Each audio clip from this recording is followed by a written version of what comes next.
Hi, everyone, and welcome to episode 32 of the Tick Bootcamp podcast. The title of today's interview is The Blessed Mama Interrupted, an interview with Jolynn Desch. My name is Richard Johannesson. And I'm Matt Sabatello. Today's podcast guest is Jolynn Desch. Jolynn Desch is a 42-year-old Kansas gal at heart, residing with her husband and 4 children in suburban Virginia. Mrs. Desch and 2 of her children have been diagnosed with Lyme disease. Mrs. Desch believes she unknowingly passed the tick disease onto her children in utero. Jolynn Desch's normal life was interrupted after the birth of her 3rd child. In the summer of 2014, she began to be plagued with daily migraines that never went away. Then she suffered severe dizzy spells, blood pressure issues, and anxiety. Finally, in 2014, she was hospitalized after she collapsed and lost the ability to move her limbs or to speak. During a subsequent hospitalization, she developed a tremor in her right arm and suffered seizures. On one occasion, she ceased 24 times in 1 hour. Jolynn Desch visited approximately 15 doctors over the course of 6 months before she was diagnosed with Lyme disease. Ironically, the first doctor to suspect and test for Lyme disease was the doctor that delivered her children, her OBGYN. Hello, Jolynn Desch, and welcome to the program. Hey, Matt, Rich, thanks so much for having me. Jolynn, can you share with our listeners a little bit about your background? Sure. I am a mom. I've got 4 children, and I grew up in the Midwest, actually, around horses and animals and kind of in the country. Was always super outgoing girl, very funny, so I'm told, kind of life of the party, I guess. Extroverted, spontaneous. I am a homeschooling mom, actually, so super busy. I had 3 children, well, 2 at the time, the 3rd on the way, and was homeschooling, which is just busy all the time. You're constantly on the go and on your feet and multitasking. So I feel like I was a pretty good multitasker, just trying to raise good kids, raise good humans, and trying to be the perfect mother and wife. Jolynn, tell us about how your symptoms began to develop and how that interfered with your ability to be the perfect mom, perfect homeschool teacher, and perfect wife. Yeah. What's kind of ironic, the summer that my symptoms started, we lived in the country and we were driving down this country road and I saw a sign in a man's yard and it said, "Stop the spread of Lyme disease." And it had a picture of a tick with a big red X on it. And I looked at my husband. Now, I'm symptomatic at this point, but I have no idea. I looked at my husband and I said, "What's the big deal with a little tick bite?" Boy, was I about to find out. That summer, I had taken one of my kids to an amusement park and got on a roller coaster that did a lot of damage. I ended up with whiplash from that ride. And that is when my years and years worth of kind of symptoms that would come and go, they were just bothersome and annoying. They weren't life altering.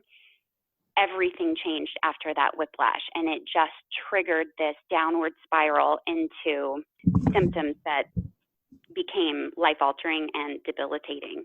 And I attributed the first ones to just the whiplash because it was headaches, it was dizziness, it was all very, as they say, in my head.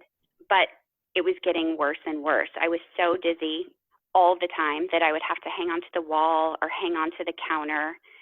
I was blacking out and my blood pressure was tanking a lot. I was having hot flashes out of nowhere. And I was familiar with migraines. I had had them for years, maybe once a month. And then that summer they started coming once a week. And then one day I woke up and I had a migraine. And it never went away. I woke up with it. I went to bed with it every single day.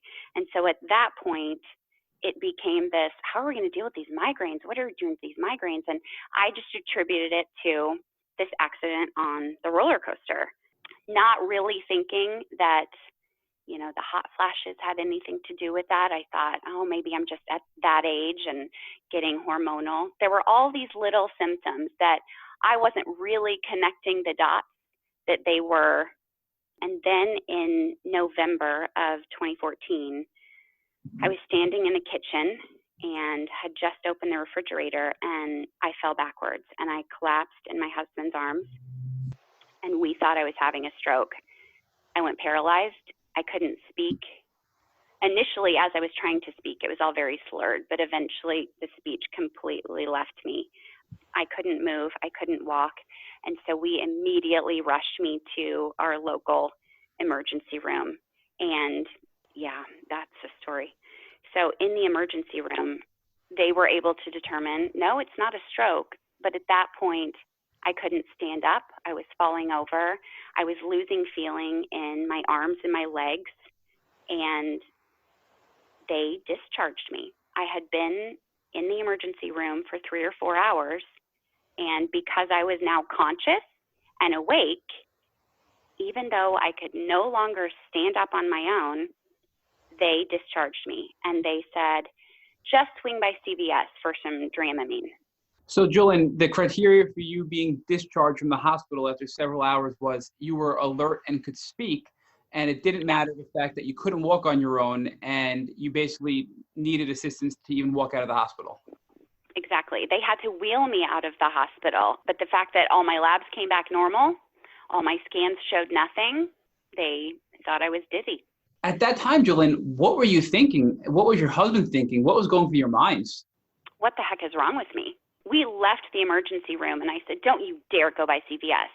I am not dizzy. This is not an issue that Dramamine is going to fix.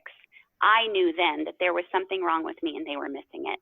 I had no idea what it was, but I knew that this was far more serious than what they were seeing, what they were telling us. So what were your next steps? Now you know that they weren't properly, giving you the attention you needed to figure out what was causing your symptoms. You go home, you're severely ill. What do you do next? At this point, I don't remember if I was Googling symptoms because I was so out of it so much of the time. At this point, I'm now kind of fading in and out throughout the day, all day long. And fading out for me was an episode where I would just sort of, I wouldn't even totally black out, but I would lose my ability to speak. And I could hear everything going on around me. I knew what was happening around me, but sometimes my eyes were closed, sometimes they were open, but I was out. I couldn't move, I couldn't speak. I no longer could walk on my own. So I wasn't doing much Googling at that point, but we knew there was something wrong, and I knew I was not going back to that hospital to figure out what it was. So we started making appointments with every doctor I had ever seen about anything. What's wrong with me? What's wrong with me? And we did. We saw a lot of doctors in that amount of time, or in that week, just that first week. And the ones that I still appreciate the most from that week are the ones that looked at me and said, Jolynn, I don't know what this is. Because I would certainly rather be told, I don't know what this is, as opposed to, oh, I think you're just stressed out. Jolynn, I think we can't agree more. So many of our previous podcast guests have said the same thing. Just be honest. Tell us you're not sure what's causing my symptoms. Right. Don't dismiss them as being you're stressed or there's too much going on in your life and you need to relax. Right. Had any of your doctors said that to you, that this is just the stress of life or you need to take it easy and slow down? Was that ever something that was said to you by your doctors? Absolutely. So the very next week, we went to a different emergency room because the symptoms were only getting more frequent at this point. And as I sat waiting to be seen in the emergency room, I developed this tremor in my hand. I remember trying to put on chapstick, and I was holding the chapstick in my fingers, but I could not get my arm to move up to my lips because it was just shaking. And I thought, oh my gosh, is this Parkinson's? And I thought, oh gosh, good. That's what I'm thinking. Oh, good. There's a symptom that will be recognizable to them. They'll know what this is. But again, all my labs came back normal, but they admitted me because now I had this questionable symptom. And so during that week I was in the hospital, my symptoms progressed. I went from having this tremor to seizures, and the seizures were so frequent. At one point we counted 24 seizures in 1 hour. And all I could think during that time, of course, my husband is panicked and absolutely has no idea what to do and how to progress. And I thought to myself, okay, good. These are symptoms. They're going to know what to do with it. They're going to know what causes it. They're going to know what tests to run. And I had every test run in the book. I had every brain scan imaginable. And I was relieved during this time. here I am, the worst of the worst. And I was relieved, thinking, this is recognizable. They will know what to do. And before they discharged me, a week later, a neurologist, a psychologist, all came to the room. And I said, is this MS? And the neurologist looked at me and said, do you want this to be MS? And I was a little flabbergasted. And I said, no, but I want an answer. I want to know what this is. And they proceeded to tell me that they thought I needed to seek some mental health counseling, some behavioral health issues. Perhaps there were some things from my past that were coming back up in my memory that my body was reacting to, definitely leading me down this road of, we think you're crazy. We think that, and they said this to me, you're a mother of 3 young children, you homeschool, you're never getting a break, you are just stressed out. And I thought, who in the world is so stressed out that they're having seizures? Is that really a symptom of stress? But they discharged me. And I went home having to now explain to my children that this is what's happening to mommy. They don't know what's wrong with mommy, but don't be scared. We're going to figure this out. And of course, everyone is panicked. Throughout the whole thing, I don't know if it was just the grace of God or just my sheer willpower. No, we're going to get through this. But I never lost hope that we were going to find the answer. And I looked at my husband one day and I said, we don't need to panic. If we need to go to Thailand to find out what's wrong with me, we'll go to Thailand. We will do whatever we have to do. And of course, everyone else, continued to panic because what they were witnessing was so terrifying. And I think at the time, I didn't really give enough credit to the fear that they were enduring, having to watch it. I kept saying to them, this doesn't hurt. I'm not hurting. It's okay. I know it looks scary, but I'm okay. I'm okay. Isn't that funny? Here you are having 24 seizures in an hour at sometimes, and the hospital dismisses you to say that it's all in your head. You're unable to walk, and you're still remaining positive that you're going to get to the bottom of this. So now you're home, and thankfully you have this wonderful energy and hope. What do you do next? So the entire time when I was having seizures, my head was pounding. The migraine never went away. And so I kept, even though they dismissed it as being connected, I kept believing that the migraines and the seizures were related, somehow connected, because when one would happen, the other would flare up. And so I'm Googling migraines and seizures. And one time, and I have yet to see it ever again. I've never found that page ever again. But one time in my search, a web page came up that talked about late stage Lyme disease. And I thought, wow, could that be it? I knew nothing about Lyme disease, nothing. And I thought, maybe that's it. And I spoke to my husband about it. He, of course, started Googling it. I remember waking up from a nap one time, and I walked downstairs, and he had some medical book open. He had a web page up on the computer, and it was all about Lyme disease and ticks. And I looked at him kind of hopeful, like, oh, okay, have we arrived at this decision that we think this might be it? And he said to me, this isn't something you want to have. And I thought to myself, well, don't they just give you some antibiotics and it goes away? I had no idea at that time, no idea. Your husband is desperately doing some research to find what's wrong with you. You're doing the best you can with your health condition. How are your children throughout this? So now this is a 6-month window that your health declines so quickly. How is it affecting your children, your family, your husband, and your loved ones? I think my 2 youngest ones were so little at the time. They were 1 and 3 at the time. My oldest was 8. And so the young ones, I think, didn't fully understand and don't have too much of a memory of it. Although at the time it was terrifying. I tuck them into bed every night, read stories every night, and I could now no longer hold open a book. I couldn't look at words on the page because everything hurt. The migraine was so constant that it just hurt to look at words on a page. It hurt to have lights on in a room. And so I was in bed all the time. And my husband tucked my daughter in one night and said, "Is mommy going to die?" Thankfully, after a 6-month window, you were able to finally obtain a proper Lyme disease diagnosis. Can you walk us through that journey? Yes. So during the time where we were sort of knocking down the door of every doctor, one of the doctors we saw was my OBGYN. Because at that point, I thought maybe the migraines are from hormones. Maybe I have some hormonal imbalance. So let's go see him.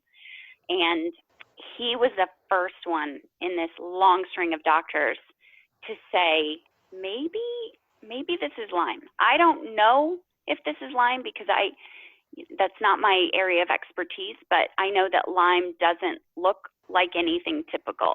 He was the first one to sort of look outside the box because every symptom I had, I would have a little bit that looked like MS, a little bit that looked like Parkinson's, a little bit that looked, like a hormonal imbalance, but nothing fit perfectly. And he was the first one to say, yeah, Lyme doesn't really fit perfectly into any one box. So let's look outside that box. And so he ordered a test. And my theory, and this is just my own theory, of why my OB was the first one to think outside that box was because, I had just had 3 children with him. And during a pregnancy, a woman goes into the OB very regularly. And as opposed to your primary care doctor who sees you maybe once a year, maybe once every other year, probably at your worst because you're sick and not feeling well, your OBGYN during pregnancies is seeing you very regularly and you're not really at your worst. Maybe you're a little uncomfortable because you're pregnant, but you're not at your worst. So you develop a rapport with them and they get to know you as a person. And I think he was able to see the change that had happened in me. I had just had a baby a year prior, and here I am now walking into this room. I'm fading out, having a seizure in front of him, and he knows this isn't Jolynn. This is not right. This doesn't look like the woman that I know. And so I really credit him, even though he didn't know what Lyme disease really looks like, but I credit him with being able to see the difference between who I was and who this disease had now turned me into. And so he was the first one to order a test, and he actually ordered the Western blot. And when I went to get the blood drawn, the phlebotomist looked at the paperwork. She was typing it into the computer, and she said, "Oh, wait. Oh, this is the wrong code. Oh, this isn't the test we normally run." Isn't that interesting? That made no sense to me at the time, but now I realize that he had sort of gone over that, a list of tests, that first test that's typically ordered for Lyme disease, and he went straight for the Western blot. And so it was a couple of weeks before those results came back. And at that point, I wasn't even thinking Lyme. I thought, it's been a couple of weeks, haven't heard from him. Everything must be normal. Yet again, every test was coming back normal. And it was about 2 weeks later. It was a couple of days before Christmas, and he called me and I said, "Do I have Lyme disease?" That's how I answered the phone. "Do I have Lyme disease?" Thinking he would say, "No, all your labs were fine." And he said, "Actually, I don't know." And that's when I sort of got concerned. And he said, "I don't know how to interpret these results because this is not my area of expertise, but there are some questionable things on this Western blot. So I would like to send you to an infectious disease doctor," whom he thought, was the person to go to for an infectious disease. But because it was right before Christmas, there was this time period where, not a lot of people are scheduling appointments. And so I scheduled an appointment with the infectious disease doctor for like January 5th or something. And at this point, having sort of thought Lyme disease, a few weeks prior, and now hearing from him, we started researching. I found the name of a Lyme disease doctor in our local area and made an appointment. But he too couldn't see me until after the new year. So I thought, okay, well, at least we have a plan. we're going to see these doctors. And I went to the infectious disease doctor. I had outlined this 6-month period of hell that we had just lived through.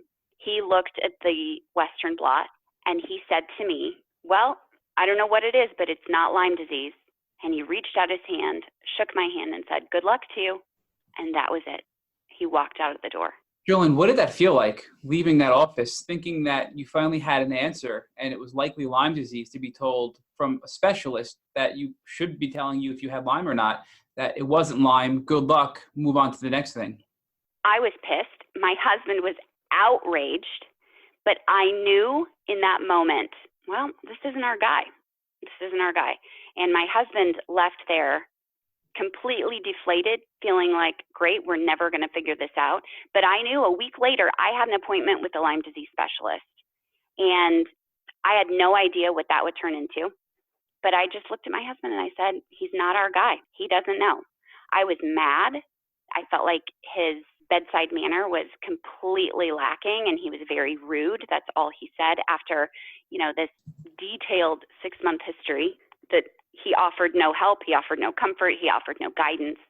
But as you speak to more and more Lymies, you will realize that that is not an uncommon reaction from an infectious disease doctor, which is sad, but part of the journey, I guess, for us all to learn that the medical community isn't all on the same side when it comes to this disease. So a week later, we went to the Lyme disease specialist, and I was still hopeful at this point, hopeful that we would find an answer, that we were on the right track. I just never gave up hope. And I think because my family was so scared this whole time, I had to show them that I wasn't scared, and I knew we were going to find help. Jolynn, I just want to interrupt here for 1 second.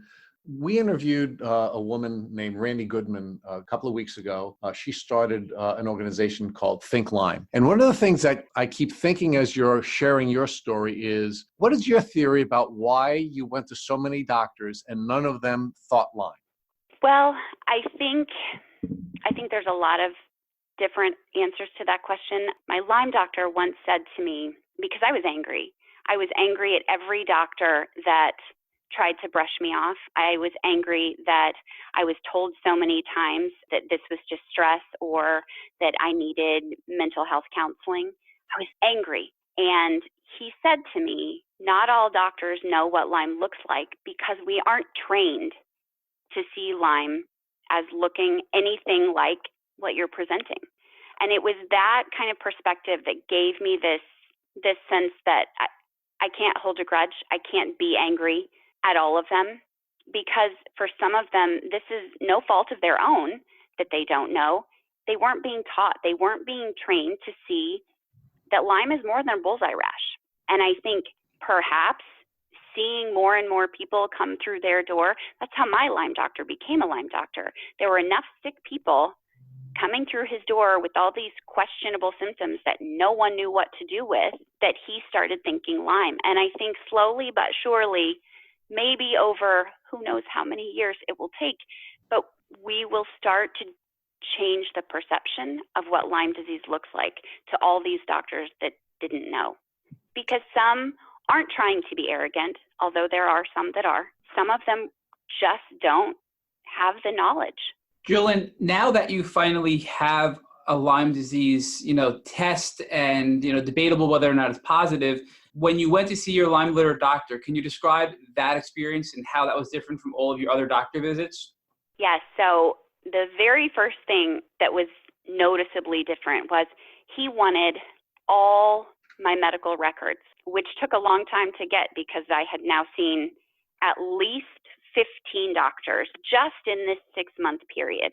I could go back years and years and see that I was presenting with symptoms for a long time, but just in this 6-month period, I had seen 15. And so I had all my medical records ready for him, and we were in his office for 2 to 3 hours, which was very different than all the other doctors that gave me 5 minutes, 10 minutes, 15 minutes. And I understand there is a reason that that's how they have to operate, but to have someone sit down and thoroughly go through your medical history looking back, not just over the last 6 months, but looking back a lifetime of medical issues makes you feel like they genuinely care. They genuinely want to help you get better. And I felt like even if he didn't know what was wrong with me, he was giving us time and attention.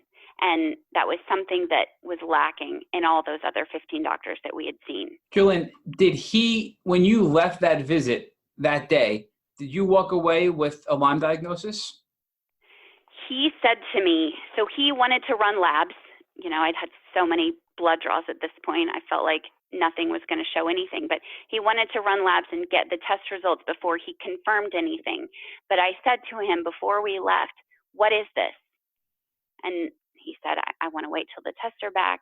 And I said, but what do you think this is? And he said, I think you have Lyme disease, and I think you have multiple tick-borne illnesses. Jolynn, how was the testing that your Lyme litter doctor issued different than the testing done by your OBGYN for Lyme disease and other tick-borne illnesses? Yeah, so my OBGYN was looking for, CDC positive bands on the Western blot. And every Lyme knows that CDC positive is not necessarily an accurate indication of Lyme disease. So my labs through my Lyme doctor were sent to IGeneX and Stony Brook, which is not far from you, as well as, I think MDL possibly. And so those results showed more and showed something different than just what my original Western blot had shown that my OBGYN had run. Almost every one of our guests that we've spoken to has used an IGeneX test to definitively prove that they had Lyme disease after getting other tests that weren't as accurate as you described. So IGeneX really is the gold standard. And there's some others that we've learned about, like DNA connections, that it's not permissible here in New York for whatever reason. It has to contact the governor of New York, but it's available in other states. And that's a test on your urine as well. That seems to be another very popular, very accurate testing for Lyme disease. It's interesting. It's interesting to me how many different ways you can test. However, you wouldn't get that out of most doctors. They wouldn't recommend it. They wouldn't do it. They likely don't know about it. And yet those of us in the Lyme community know so much. In addition to those tests, there's also the PCR tests that look for the DNA of the bacteria. And correct. Standard testing that's issued, the ELISA and the Western blot, are just looking for an immune response to the bacteria from Lyme disease and other tick-borne diseases. So if you can get more accurate by looking for the DNA, that seems a better way to take, your testing approach. But that's not really done by most doctors around here. Correct. Not done by pretty much anyone. I wouldn't say most. I would say not done by any of them. So now when you get your test results back, is this a visit where your doctor calls you in to discuss it? Is it a phone call? Let's walk through that process of how you learn about your results. He knew when I left my first appointment that the test results would likely be back in a couple of weeks. And so he asked me to schedule 2 weeks from then, which we did. And it was an in-office visit. And he confirmed I had Lyme disease, I had Babesia, I had Bartonella, and that we would start treating them. And I was relieved at this point, completely relieved that there was an answer finally to what had been plaguing me for so long. And I thought, great, we'll start treatment, I'll get better, and off we'll go with the rest of our lives. I had no idea that treatment would be lengthy. It would be so hard that there wouldn't be much progress for a long time. And I think the more co-infections you have, the sicker you were to begin with makes treatment harder, take longer. It's a slow uphill climb. He said to me, and I had, done enough research at this point and had ideas. Okay, we're going to do this, we're going to do that. I'm going to start IV antibiotics. And he said, slow down. No, we're not going to start IV antibiotics. But I had learned that was an aggressive form of treatment. And I said, but I want to be aggressive with this. I need to get better. And he said, you are too sick. Your body can't handle anything fast and aggressive. You won't get better quick. There is no getting better quick with this disease. And I was so upset that he wasn't willing to be aggressive. Now, did we start treating? Absolutely. Was I on more oral medications than you could fit in one basket? Absolutely. But to be told this is going to be a slow process I just felt defeated. And I think the struggle with the treatment protocol for Lyme disease, especially when there's other factors like numerous other tick-borne diseases, is that there's really no set course of treatment, and what will work for you wouldn't work for somebody else. So it's really a trial and error process to see what's going to help you, and then move down that road to identify what works and continue that treatment to get you better. Yes, absolutely. And I always tell people, I get, calls about Lyme disease all the time, and people want to know what worked for me. What did you take? How did you get better? And I'll explain it. I detail it for people. But during my worst of the worst, I was doing everything the doctor had told me to do, but I was also hearing from other people with Lyme. I was, seeing on Facebook Lyme pages, all these other protocols that people were doing.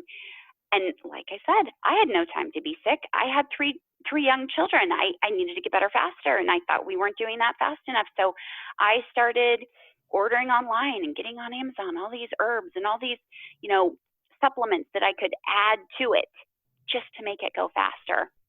And that doesn't work for everybody. You can't look at someone else's journey with Lyme disease, someone else's treatment for Lyme disease, and think that that is going to be your go-to. I think that by doing that, I overtaxed an already barely functioning body and just made things probably take longer.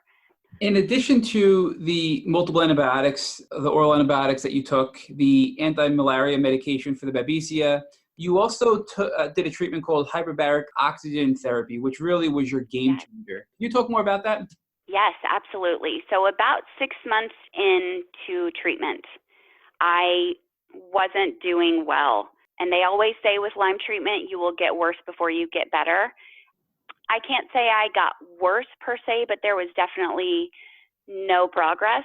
And my doctor offered hyperbaric oxygen treatment in his office, and he kept saying to me, I really want you to try this. I really think you should try this. But I was looking at the price tag thinking I can't afford to try this. We were already spending so much money out of pocket for office visits and so much money out of pocket for the multiple medications that I was taking. I didn't want to try one more thing. And my son, who is 8 years old, said to me one day, as my husband and I were discussing it and questioning whether we should try it, he said, Mommy, if it's going to make you better, why wouldn't you try it? And I thought, yeah, you're right. I had said to my husband we'd go to Thailand if we had to.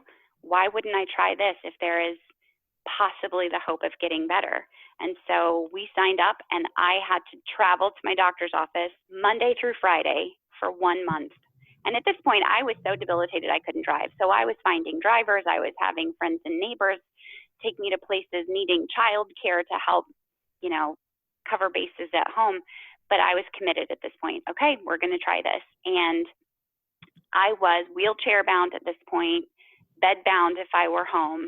And within 3 days, and this isn't necessarily typical for everyone who tries this, but in my experience, it changed the course of treatment for me. Within 3 days of hyperbaric oxygen treatment, I was no longer in a wheelchair. I could walk, though wobbly, I could walk to the bathroom by myself. I couldn't walk through a grocery store because that was, too much for the legs that hadn't had much activity for quite some time, but I could get around my house again on my own. I had gone from taking a couple very long naps during the day to no naps needed at all. And though I wasn't 100% functional, that was just so much change in such a short amount of time that after the 1 month of hyperbaric treatment at my doctor's office, we decided that this treatment was so crucial to my recovery that we purchased our own hyperbaric oxygen chamber to have here at home. And it was a prescription. He had to write a prescription for it. And, it's a massive thing sitting in my basement now, but I then didn't have to travel to his office every day to do it. Could be in it every single day here at home for hours at a time. And we did that. We did that for months and months and months. And I really believe that was the turning point in my recovery. That doesn't mean there weren't still bad days. That doesn't mean that I wasn't still sick and struggling, but that was the first sign of progress. Jolynn, so you went from being horribly sick, bedbound, sleeping most of the day, to quickly, within days, being able to walk, not taking naps. And then over the past several years, in combination with your other treatment that you've been receiving, where are you today? I would say I'm about 98%, which I honestly didn't think was possible. I remember being at about the 70%, thinking, if I have to live the rest of my life like this, that'd be fine. But now to be almost completely back to normal, it's mind-boggling to me. It's mind-boggling to look back 4.5 years and see where we were and how far we've come, and the uphill climb and the hills and valleys that this disease has thrown at us, see how far I've improved. It's so important that our listeners realize that if they're in the throes of Lyme today, listening to this podcast, that you couldn't walk, you were sleeping, you had no idea what was wrong, and you were just literally bedbound. And here you are today, years later, 98% restored back to full health. And you're an inspiration to so many of us, and you're sharing your story to let us know that there is hope and to not give up and to keep fighting to find, that solution that's going to help them heal and recover to get to where you are today. I think having hope, at least for me, I felt like having hope was the thing that I clung to when everyone else around me was disheartened, when they were panicking, when they were convinced that this treatment wasn't working, that things weren't working fast enough. I made a commitment, and I believed that I had found the right doctor. I truly believed that God led me to that doctor, and that his treatment plan, if I stuck with it, was going to get me through. And I stuck with it. And it was hard. And it was long. And there were bad days. There were symptoms for years. There were still symptoms. Not debilitating, not always, symptoms that other people could see from the outside. But for years, I struggled with symptoms. But I never lost hope that I would be well enough to walk up and down the stairs again. I would be well enough to take care of my kids, to do the normal things. That was my goal, just to be able to do the normal things. And to be beyond that now just blows my mind away. I can do more than the normal things. I can exercise again, which was absolutely off the table for years. So I'm able to live a full life. I'm not just surviving anymore. We're living a full life. Jolynn, I just want to focus for one more minute on your faith, because it sounds to me that if you didn't have faith and you therefore didn't believe, you wouldn't have been able to take any action. And it is important for folks to recognize the difference between faith and doubt, and how doubt will cause you to be paralyzed, will not allow you to take action, and therefore will not be able to have the type of accomplishments that you've had. Absolutely. And I think doubt and fear is completely normal when you're dealing with something as overwhelming as a Lyme disease diagnosis. But I had hope and I had faith that God had led me to this journey and was not going to let me go. I was not going to drown. He was going to get me to the other side of that. And I never lost that. There were certainly days, there were months where I wanted to just say, I'm tired of being the strong one. I'm tired of having hope when I'm not getting well. I wanted to give up. I wanted to just be done with the headache of this disease. But I had kids that needed their mommy back, and I had to keep fighting. Jolynn, something you just said really stuck out was that you told yourself that you were not going to drown. And I think many of us Lymies know Avril Lavigne and her hit song, Head Above Water. And what an inspiration that is to so many of us Lymies, that don't give up. You're not going to drown. Keep your head above water and keep fighting, and you will get through this. Yes, and you will feel like you're drowning. You will feel like the weight of the world is on your shoulders. But there is a life vest around us. And I just held on to that faith. I held on to that promise that God was going to get me through this. And here I am. Here I am. One final question I have for you, and I think Rich may have some more, is that you really noted to us offline about the struggles it is being a Lyme and recovering and how it affects your social life and how people look at you after being sick for so long. Can you just discuss that and what it's like for our listeners? When you are diagnosed with this disease, you really end up fighting two fights. You are fighting for your life because this disease is all-consuming, completely, mentally, physically, emotionally, spiritually. But you are also fighting this controversy, this political divide within the medical community of what Lyme really looks like. And you didn't ask to be a part of that, but it's part of the fight. And being so sick, I think, changes you. It changes how you perceive the world, but I think having others see you sick changes how they perceive you. And I think when people see you not bouncing back, not, just quick recovering, it leaves you feeling really vulnerable. And Lyme is really isolating. Even if you're surrounded by people that love you and people that care for you, you are living in your mind this isolating world that nobody understands. And during that time, there are going to be people that fall out of your life because, no fault of their own. Everyone is busy. They have their own lives. Moms with kids certainly are constantly busy. And so keeping up with a sick person, it's a chore. It really is. And I understand that. And so some people in your life just move on. And it's heartbreaking. It's lonely. It feels even more isolating. And when you get well again, it's tough to then feel like that same spontaneous, extroverted, social butterfly that you may have been prior to this disease completely taking you down. So reintegrating into your old life, reintegrating into your social circles is going to be very different because you are different. You are different because this disease it's changed you. It changes how you see things. But through it all, I think there are people that stick with you, even from miles away, are by your side through the worst of it and see you through to the other side of it. And those are the people that you hold on to and that you cherish. And you don't need to feel the pressure to be the same person that you were prior to the disease. It's okay if it changes you. It's okay if you are not the same person socially. And it's okay if you just need to huddle close with your family and make that your focus, make that your priority.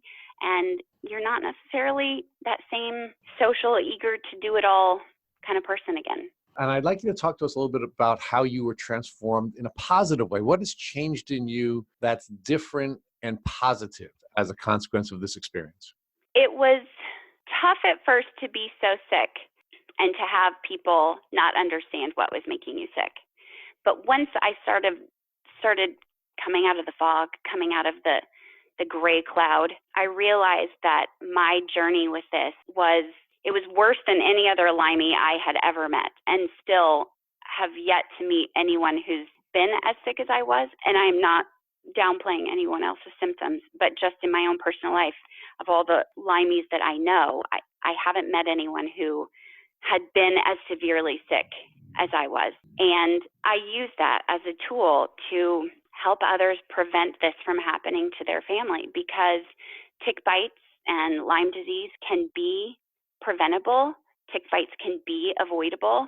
And I never want to see what happened to me happen to someone else when I know the tools to keep them from getting sick. And so at this point, I feel like I'm on a mission to educate anyone who will listen about the dangers and the severity and the reality of Lyme disease and how to avoid that happening to you or your family. And Jolynn, you've been able to use these tools that you're sharing with others to even protect your own family. For example, you shared with us offline that at least one of your children, or perhaps two of your children, have contracted Lyme in utero. Yes. When I was first diagnosed and had learned that it was a possibility that Lyme could be transmitted in utero, at first I was concerned about my third child because I knew I could recall a tick bite that I had while I was pregnant with him. I didn't know anything about Lyme then. I didn't even know, you needed to do anything then remove the tick.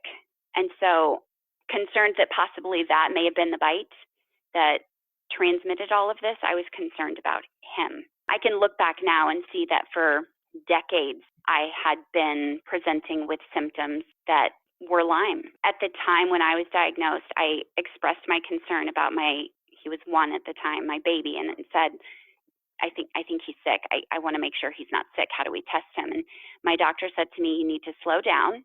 We need to get you well first. He is not symptomatic, or so we thought. We need to get you well first. And so a year into treatment, I became, you're researching, you're learning a lot about the disease, the ins and outs, the symptoms and whatnot, and how sometimes symptoms can look different in children than they do in adults. Not always, but they can. And so I, after a year, found a pediatric nurse practitioner who treats Lyme, and I was concerned about what I was seeing in him, the lack of developing milestones, the temperament and the behavior, and some other things that were happening with him. And so I wanted to get him tested. We did. We went that route. He tested positive. Within a few months, my second child had a concussion. She was hit on the head with something really hard. And within 3 days of that injury to her head, she started having seizures. They were absent seizures, which are seizures. They're not epileptic. She's not convulsing on the ground, but they were seizures where she would be in the middle of a sentence. She would say, "Hi, Mommy, can I have more juice?" And it would come out, "Hi, Mommy, can I have more juice?" She would be cut off in the middle of a sentence. Or I saw her running around in the backyard one day, and mid-stride, she froze. She was taking a walk around the block with her brother one day, and he came running in and said, "Mommy, she can't move. She's stuck in the road." Those things concerned me because those things had happened to me. And not wanting another Lyme diagnosis in this family, I went down every route, every neurological route possible to see, was this all just caused by this hit on the head? Is this a concussion, a really nasty symptom of this concussion that she'd had? And we had a really genius pediatric neurologist here that, after all the tests had been run, said to me, "Jolynn, I think you need to consider Lyme disease." And of course, I was devastated, but I couldn't deny the fact that she had been symptomatic since birth. And she and her younger brother had both had very difficult infancies, were very, very ill from the time they were born, and I was looking at Lyme. So we had her tested. She tested positive and started treatment as well. But I really believe that part of my journey with this disease myself led me to the knowledge of what Lyme disease looks like, what it looks like potentially. There's 300 potential symptoms for Lyme disease, so it's tough to nail down. But I knew what I was looking at, and even though I wanted to deny it for my daughter out of fear, I knew what I was looking at, and I knew what to do. I knew where to go. I knew how to get them treated and how to get them treated immediately. And so my children never had to endure a doctor saying, "I think this is a mental health issue. I think possibly you just need counseling," because that's a slap in the face to someone who's ill. And I never wanted my children to have to endure that. You were the perfect mom. You've become a more perfect mom as a consequence of your Lyme experience. And I'd like you to now share with our listeners what you would do, knowing now what you know, if you woke up tomorrow morning and found a tick on your leg. First of all, there's no perfect mom. I'm just trying my best, as we all are. But if I ever found a tick bite, I would scream. Let's just be honest. The things are creepy. They're disgusting. And being a Limey, the last thing you ever want to find on yourself or a loved one is an attached tick. So after the panic, yes, my husband would say, "Don't panic," but come on, we would panic. So after the panic, I would remove the tick. I would save the tick. I would send it off for testing immediately, because what you learn from testing a tick will help you decide what route to take for treatment. And then I would definitely hop in my hyperbaric oxygen chamber and kill off any pathogens that little creature left behind in its wake. But I would test every tick. And I know that there's a lot of people that have different ideas of what they would do, but just from my shoes, from living a life where Lyme almost killed me, I always recommend that you treat every bite. You don't want to take the chance that this happens to you. Jolynn Desch, we thank you very much for sharing your story and your family story with our listeners. You are a wonderful guest. And we do believe here at Tick Boot Camp that because of your sharing and the sharing of others just like you, that we're going to be able to defeat this terrible epidemic. Absolutely. Let's pray that happens. And I really appreciate all that you two do towards spreading awareness. We need to just keep it up. So thank you. Thank you for having me, and you guys keep up this great work. To our listeners, we have a call to action. First, if you would like to learn more about Jolynn Desch and her tick disease journey, please visit her Instagram at GetTickedOff@Lyme. Second, if you enjoyed this episode of the Tick Boot Camp podcast interview, please share it with your friends by using the social media buttons you see at the bottom of the post. Third, don't forget to subscribe to this podcast on iTunes, Google Play Music, or Spotify to get the automatic episode updates for our Tick Boot Camp podcast. And finally, please take a minute to leave us an honest review and rating on iTunes or on our website. We make it a point to read every single one of our reviews. Thank you for listening.